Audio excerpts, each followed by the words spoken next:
The red cover of the poems had run into the inside. Dover Beach in the future will be washed by pink waves.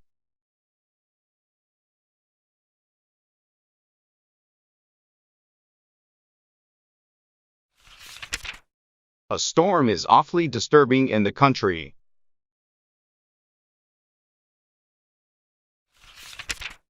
You are always having to think of so many things that are out of doors and getting spoiled.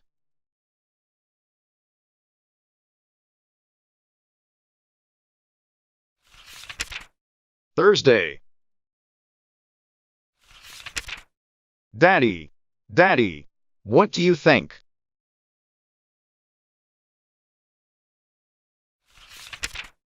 The postman has just come with 2 letters.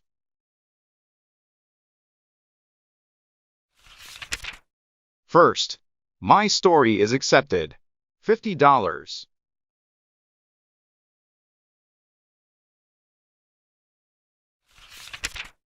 Allers, I'm an author.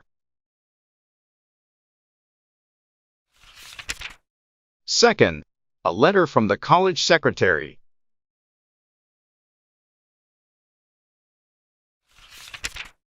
I'm to have a scholarship for 2 years that will cover board and tuition.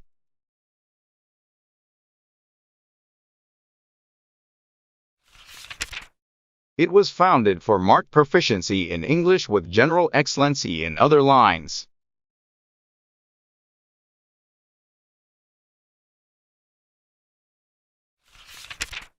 And I've won it. I applied for it before I left, but I didn't have an idea I'd get it on account of my freshman bad work in maths and Latin.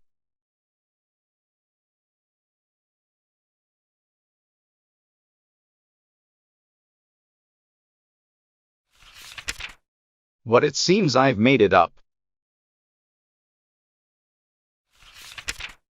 I'm awfully glad, Daddy, because now I won't be such a burden to you.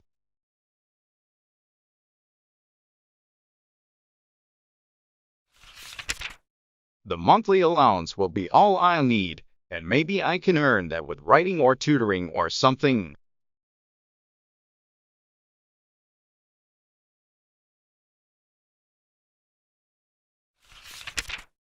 I'm longing to go back and begin work.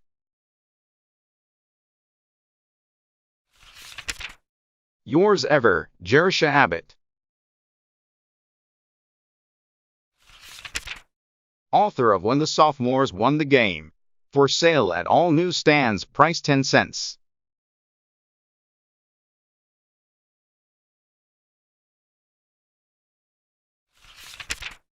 September 26th. Dear Daddy Long Legs.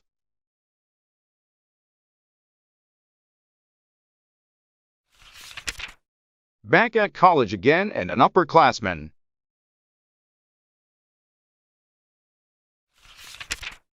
Our study is better than ever this year. Faces the south with 2 huge windows and oh, so furnished.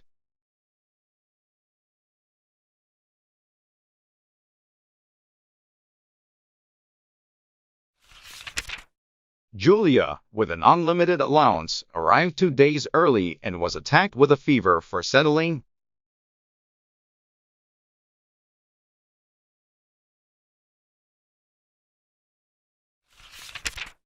We have new wallpaper and oriental rugs and mahogany chairs. Not painted mahogany, which made us sufficiently happy last year, but real.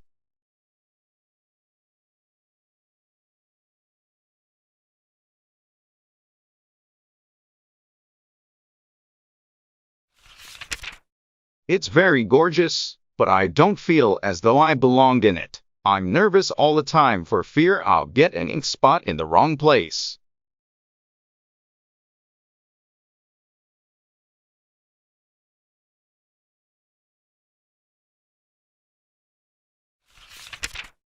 And Daddy, I found your letter waiting for me. Pardon, I mean your secretary's.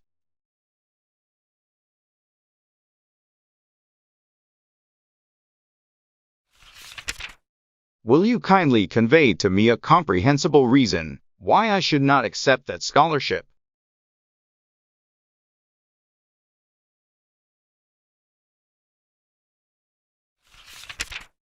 I don't understand your objection in the least.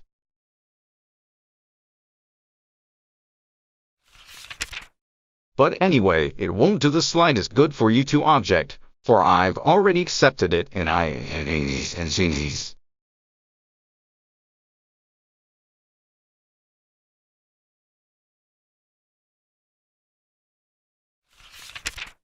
That sounds a little impertinent, but I don't mean it so.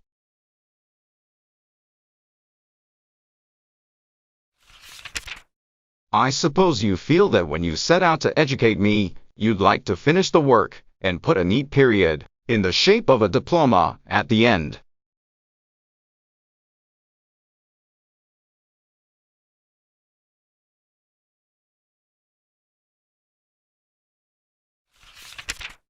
But look at it just a second from my point of view.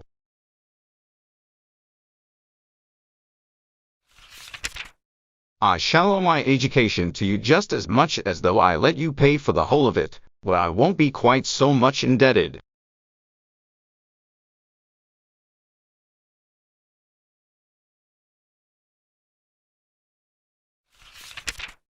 I know that you don't want me to return the money, but nevertheless, I am going to want to do it, if I possibly can, and winning this scholarship makes it so much easier.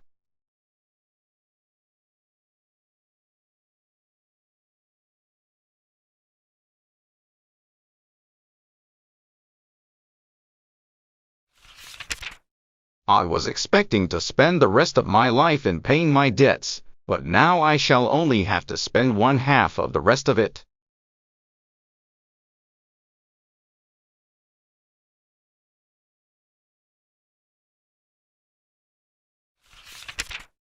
I hope you understand my position and won't be cross.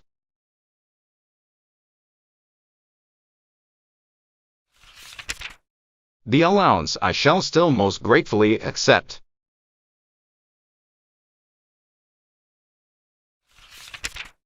It requires an allowance to live up to Julia and her furniture.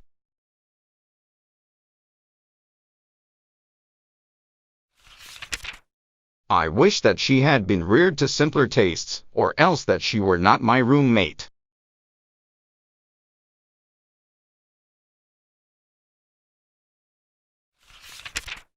This isn't much of a letter.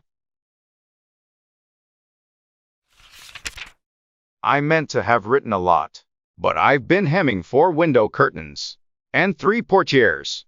I'm glad you can't see the length of the stitches.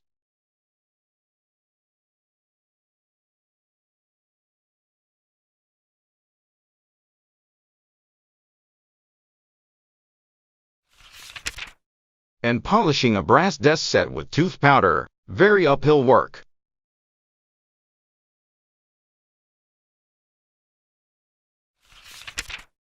And sawing off picture wire with manicure scissors, and unpacking 4 boxes of books, and putting away 2 trunkfuls of clothes. It doesn't seem believable that Jerusha Abbott owns 2 trunks full of clothes, but she does.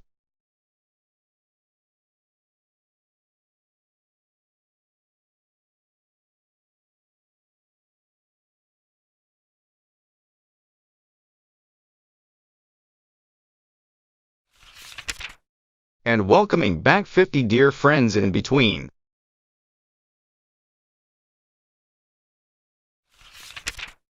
Opening day is a joyous occasion. Good night, Daddy dear, and don't be annoyed because your chick is wanting to scratch for herself.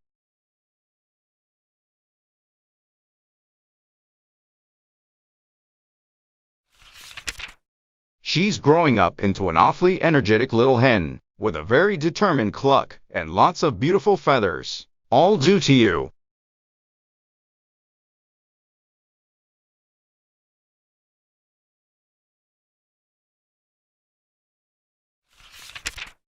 Affectionately, Judy.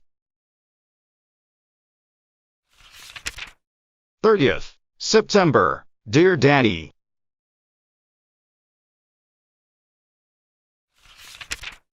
are you still harping on that scholarship?